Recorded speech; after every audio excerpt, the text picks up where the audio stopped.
그래서 여기에서는 인풋에 초점을 맞춰서요. 투입 요소, 생산의 투입 요소를 인풋이라고 부르고요. 투입 요소,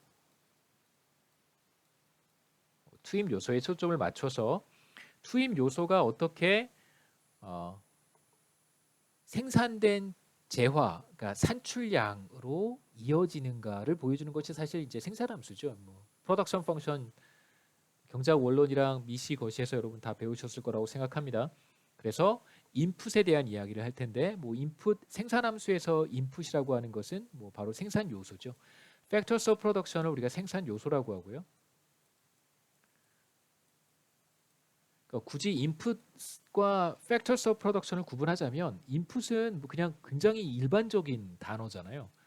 컴퓨터 작업을 할 때 이렇게 넣어주는 값을 우리가 인풋이라고 하기도 하고, 굉장히 일반적인 다양한 곳에서 다양하게 사용될 수 있는 그런 단어라고 한다면, 생산함수에서의 인풋이 바로 생산 요소인 Factors of Production입니다. 그래서 Factors of Production은 매우 구체적인 표현이라고 할 수 있겠죠. 이 둘은 사실 같은데, 이건 굉장히 제너럴한 의미를 가지고 있는 단어고, 이건 바로 우리가 보려고 하는 주제에 딱 맞는 되게 스페시픽한 그런 단어라고 말씀드릴 수 있겠습니다. 그래서 생산 요소라고 하는 것은 아웃풋을 만들어낼 때 사용되는 투입 요소고요. 경작에서는 크게 생산 요소를 네 가지로 구분합니다. 자본, 노동, 토지. 토지에는 이걸 그냥 이렇게 지구의 표면 위가 랜드고 표면 밑에 있는 게 내추럴 리소스다. 여러분 좀 말도 안 되는 얘기 같지만 그렇게 이해하시면 되겠습니다. 랜드라고 했을 때는 토지를 활용하는 의미에서 농업이라든가 혹은 다양한 경제 활동들이 이루어지는 공간이면서 혹은 거기에 우리가 공장을 짓기도 하고 건물을 짓기도 합니다. 사람이 거주하기도 하고요.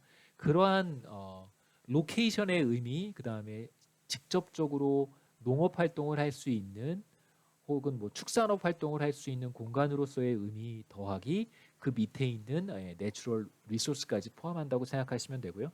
왜냐하면 랜드라고 하면 그러면 지하 자원, 천연 자원들은 어떻게 됩니까? 라고 질문을 하는 경우들이 있어서 땅 위와 땅 밑을 다 포함하는 것이다. 이렇게 말씀드릴 수 있고요.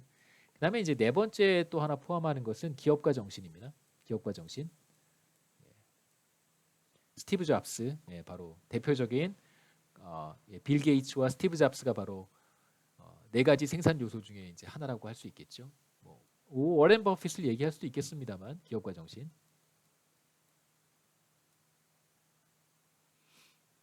근데 우리는 이제 레이버랑 캐피탈 중심으로 이야기를 할 것이고요. 아까도 잠깐 말씀드렸지만 이 두 개를 동시에 고려하는 것보다 캐피탈을 레이버로 나눠서 캐피탈 레이버 레이쇼, 그러니까 노동자 1인당 자본 스탁을 보는 것이 훨씬 더 효과적이기 때문에 앞으로 이제 그렇게 이야기를 진행을 하겠습니다. 그러니까 랜드나 내추럴 리소스는 우리가 나중에 볼 것이고요. 우리가 기업가 정신은 따로 보지 않지만 기업가 정신은 테크놀로지랑 연결시켜서 한번 생각해 보도록 하겠습니다. 생산함수란 무엇이냐면 여러분 다 아실 거라고 생각하고요. 일종의 블랙박스죠. 그래서 인풋이 있습니다. Factors of Production, 생산 요소를 집어넣어주면 아웃풋이 나올 텐데, 자, 이 둘을 연결하는 하나의 블랙박스를 수식으로 표현한 것입니다. 그래서 mathematical description이고요. 어떻게 인풋이 아웃풋으로 변환되는가를 보여주는 하나의 수학 공식이라고 할 수 있겠죠. 비교적 단순한 생산함수를 우리가 사용하도록 하겠습니다. 여기에서 제가 기업이라는 표현을 썼는데 한 기업이 생산함수를 가지고 있을 수 있고요. 그 다음에 그런 기업들을 다 같이 모으면 그것이 뭐가 될지는 잘 모르겠지만 국가경제 전체의 생산함수다 이렇게 얘기할 수도 있습니다.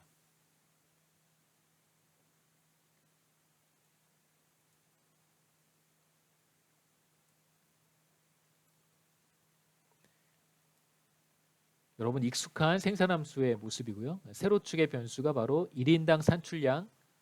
이게 조금 불편하면 이걸 이렇게 생략하셔도 괜찮습니다. 나중에 구체적인 생산함수를 제가 소개할 것이고 세로축의 변수가 어떻게 1인당 산출량으로 표현할 수 있는지도 그때 또 다시 한번 설명하겠습니다만 여기에서는 뭐 산출량이라고 생각하셔도 괜찮고요. 뭐 1인당 산출량 이렇게 생각하셔도 괜찮습니다. 그 다음에 가로축의 변수는 생산 요소를 투입된 노동자들의 숫자로 나눈 것입니다. 그래서 노동자 1인당 생산 요소, 그냥 우리가 생산 요소 자본만 본다고 했으니까요. 1인당 자본 스탁 이렇게 생각하시면 좋겠습니다.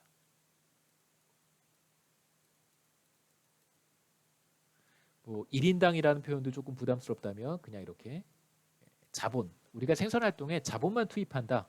자본을 투입해서 무엇인가를 만든다.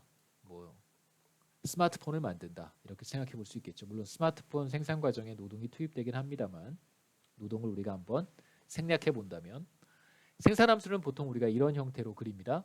우상향하는데 약간 이렇게 뭐라고 할까요? 컨케이브하게 표현합니다. 컨케이브.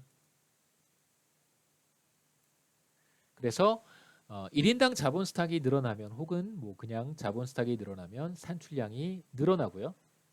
이렇게 늘어나고요.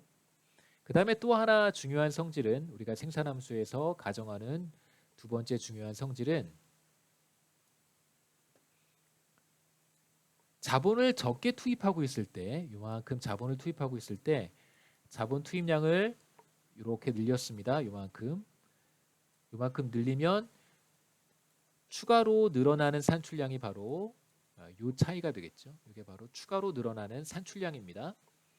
산출량을 제가 Y라고 쓴다면 바로 델타 Y가 되겠죠. 자, 그런데 자본을 굉장히 많이 투입하고 있다고 한번 생각해 보시죠. 자본을 이만큼 투입하고 있습니다. 그런데 여기에서 자본을 추가로 늘리는데 여기서 늘렸던 양하고 똑같이 요만큼 늘려보겠습니다. 자, 그러면 이때 추가로 늘어나는 산출량의 크기는 비교해 보시면 요만큼밖에 되지 않습니다.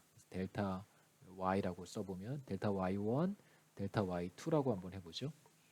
자본 스탁을 적게 투입하고 있을 때 한 단위 늘렸다고 해보죠. 자본을 한 단위 늘렸습니다. 그럼 그때 늘어나는 산출량의 크기는 델타 Y1이고 자본을 비교적 많이 투입하고 있을 때 자본을 추가로 늘리면 그때 늘어나는 산출량의 크기는 요만큼입니다. 그래서 우리가 생산함수를 이렇게 컨케이브하게 그린다면 자본 스탁을 얼마나 투입하고 있는가에 따라서 추가로 투입한 자본에 대한 산출량의 크기가 이렇게 달라질 수 있습니다. 그래서 중요한 사실은 점점점 추가로 늘어나는 산출량의 크기가 작아진다는 것이죠. 이걸 우리가 한계 생산 체감이라고 얘기합니다.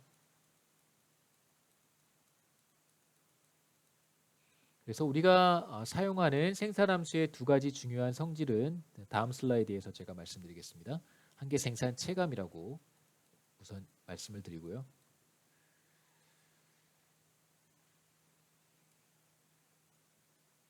우리가 사용하는 생산함수의 두 가지 성질은 바로 두 가지 프로퍼티는 1인당 자본 스탁이 늘어나면 당연히 산출량이 늘어나야 됩니다. 다시 말씀드리면 한 국가 내에 자본 스탁이 많으면 많을수록 인구가 똑같다고 했을 때 그래서 이제 문제를 편하게 바꾸는 방법이 1인당 자본 스탁이 죄송합니다. 1인당 자본 스탁이 많은 국가일수록 1인당 GDP가 높다. 혹은 자본 스탁이 많은 국가일수록 산출량이 더 많다. 이렇게 얘기할 수 있습니다. 생산함수로부터 나오는 결론이고요. 두 번째는